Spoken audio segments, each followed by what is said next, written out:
Hey everyone, I'm Brian. I'm really glad to be here today, writing and talking with you about writing. So I'm a writer and I'm a writing teacher living here in Portland. And most of what I write is memoir. So I write true stories about my own life and about others' lives. My first book over on the left there is called Going Somewhere, and that came out about 5 years ago. And it was about a cross country bike trip that I took about a decade ago from Wisconsin, where I grew up, to here, to Portland.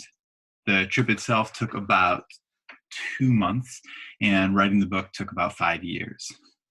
My next book is going to actually be coming out next year in 2021, and it's called This Is Not For You. And that's not actually the cover of the book. There isn't really a cover for the book yet, but that's a picture of Richard Brown, and Mr. Brown is who the book is about. He is an 81-year-old activist and photographer, and he has spent decades doing so much work on behalf of Portland's Black community. He's an incredible man, and yeah, the book is about him and about his work. So I like to read a lot too, and in addition to writing, and today we're going to look at just a few pieces that I really enjoy. So let's move on to that. We're going to be writing mostly and reading too today about memories. So the first thing we're going to do to get started with that is a free write. And for those of you who haven't done a free write, it's pretty simple. I'm going to give you a prompt, and then I'll tell you how long you have to write. And then from there, you just write.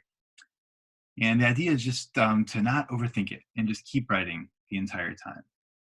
So if you can't think of anything to write, either at the beginning or once you get into it, you can just write, I don't know what to write. And then if you're embarrassed that you don't know what to write still, you can say, I'm really embarrassed that I'm at the end of another sentence and still don't know what to write. And eventually that'll bring you into something else.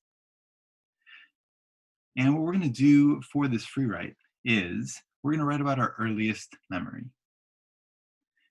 We're going to see if we can even figure out what that earliest memory is.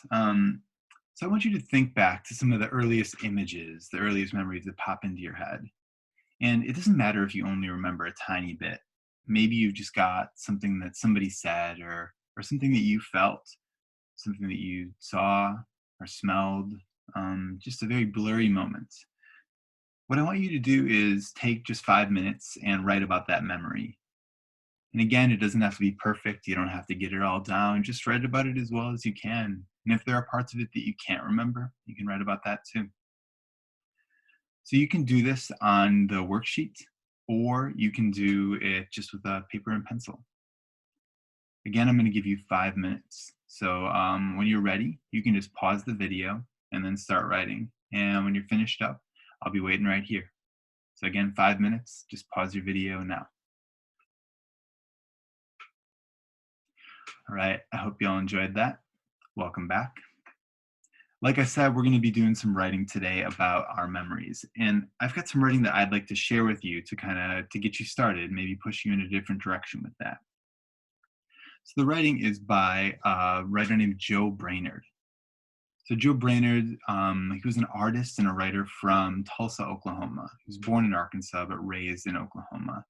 And he stuttered and felt really awkward around his peers as a teenager, but he was super artistic even when he was young. I think he designed his mom's dresses and just was always producing stuff from the youngest age.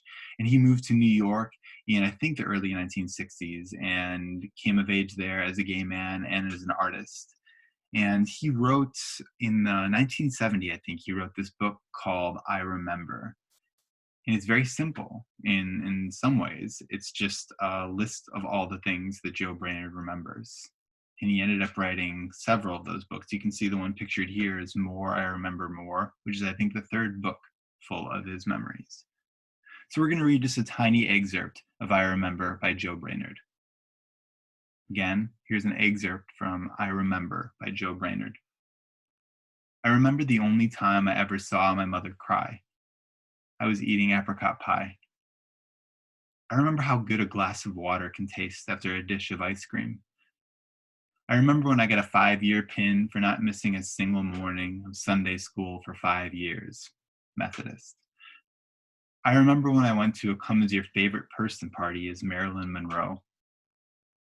I remember one of the first things I remember, an icebox as opposed to a refrigerator. I remember white margarine in a plastic bag and a little packet of orange powder. You put the orange powder in the bag with the margarine and you squeezed it all around until the margarine became yellow. I remember how much I used to stutter. I remember how much in high school I wanted to be handsome and popular. I remember when I decided to be a minister. I don't remember when I decided not to be.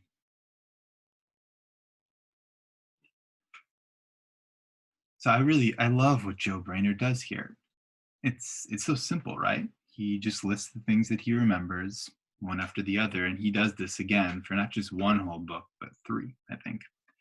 And I just love the variety of his memories too. You know, some of them are very profound and emotional. The one about him stuttering and just wanting to be handsome and popular. And some are just more fun and simple, like drinking water after eating ice cream. I really like too how in his memory of his mom crying, he's eating that pie. So often in memories of difficult moments, we, or at least I, have these weird details that I end up attaching to the hard thing. And and yeah, I like how he reminds me of that. And finally, I think it's just really cool that he tells a whole story about himself just by saying what he remembers. I love what he says and what that says, that the things that we notice, the things that we experience, the things we remember are enough. That we, in the sum of our experiences, we are enough. So you may be able to guess what our exercise is going to be. I want you to try the same thing that Joe Brainerd does in I Remember. For the next 10 minutes, I want you to just write a list of all of the things that you remember. And just try to keep writing without stopping, and don't worry about getting the right memories down. You can just write any memory that comes to mind. And see if that memory might lead you to another memory. And think also about what Joe Brainerd does at the very end there, where he says that he remembers wanting to be a minister, but does not remember when he chose not to be. If you want, you can throw in a couple of I don't remembers as well. So once again, you're going to have about 10 minutes to write. When you're ready, you can just hit pause on this video and you can take those 10 minutes, just use a timer to remind yourself how long you've got. And then at the end, I'll be waiting right here. Okay, so 10 minutes, you're writing a list of I remember, and you can start by hitting pause now.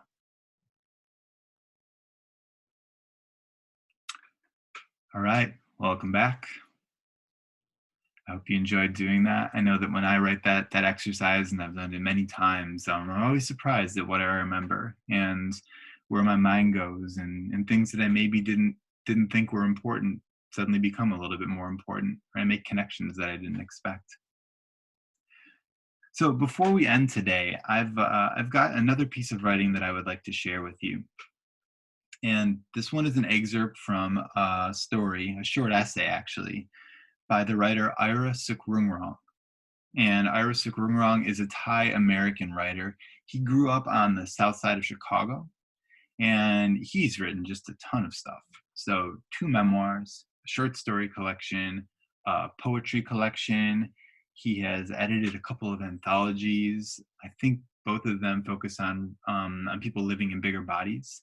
And I just love his writing. And this piece that we're about to read an excerpt from is the very first essay I've ever read of his. And it's called Chop Suey. So again, we're going to read just a part of this story called Chop Suey. So excerpt from Chop Suey by Ira Sook-Rungrong. At Elmar Bowling Alley, I wanted to show my mother what I could do with the pins. I had bowled once before at Dan Braun's birthday party. There, I had rolled the ball off the bumpers, knocking the pins over in a thunderous crash. I liked the sound of a bowling alley. I felt in control of the weather, the rumble of the ball on the wood floor like the coming of a storm, and the hollow explosion of the pins, distant lightning. At the bowling alley, Men swore and smoked and drank. My mother wore a light pink polo, jeans, and a golf visor. She put on a lot of powder to cover up the acne she got at 50. She poured Vapex, a strong-smelling vapor rub, into her handkerchief and covered her nose, complaining of the haze of smoke that floated over the lanes. My mother was the only woman in the place. We were the only non-white patrons. I told her to watch me. I told her I was good. I sat up, took sloppy and uneven steps, and lobbed my orange ball into the lane with a loud thud. This time there were no bumpers. My ball veered straight for the gutter. My mother said to try again. I did, and for the next 9 frames, not one ball hit one pin. Embarrassed, I sat next to her. I put my head on her shoulder.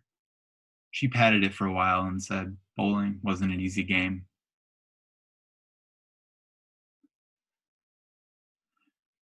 So one of the things that stands out the most to me in Ira Sickrong's writing here is how he uses sensory writing. It's so completely sensory. You're so there with him, right? We get the smell of Vapex and the smell, and for me, almost the taste of that haze of smoke. There's the feel of those sloppy and uneven steps and that ball thudding too.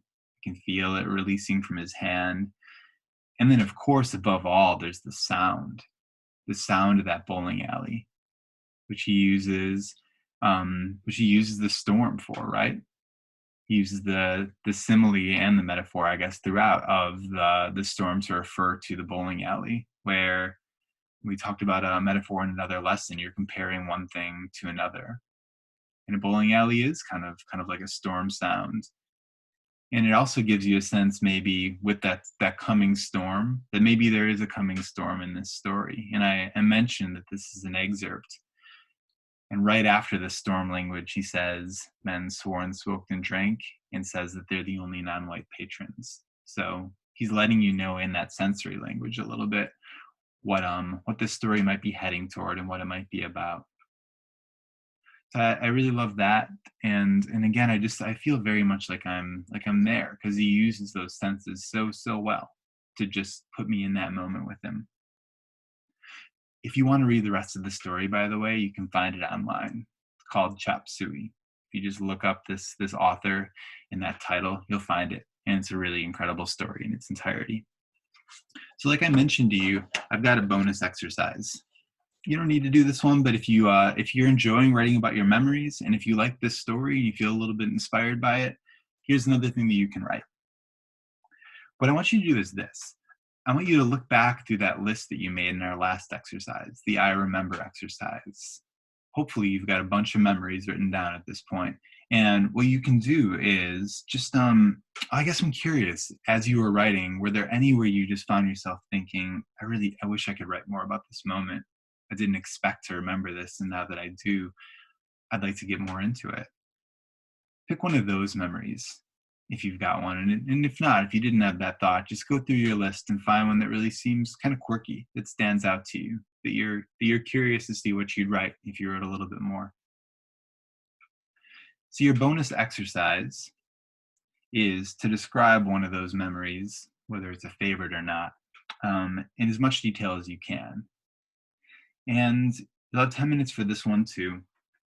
And what I would like you to do is, besides just writing that memory and getting it down as well as you can, give yourself the challenge of trying to use all 5 senses. Try to use not just sight, which is the most common one, but sound and smell and taste and touch. See if you can get all those senses in there as you write one of those memories that you've chosen from the activity that we did in response to Joe Brainerd. Okay, so you can do that right now if you want. You can pause the video, or you can just do it afterward or anytime today. I just want to thank you again for writing with me today. And I really hope that if you enjoyed this, you'll join me again for another lesson. I'm stuck in my memories too. I can't finish sentences. I also hope that you will decide to submit your writing for the anthology. So there will be a book, an anthology that is formed using the writings that are created in sessions like this one. And there will be a virtual reading also at the end of May. And you are welcome to come there to read your stuff and to listen to other writers share what they've written as well. And above all, I really just hope that you keep writing and keep making art and keep getting your voice out there. You and your stories really, really matter, and I would love to get to hear and read them. Thanks again for being here today.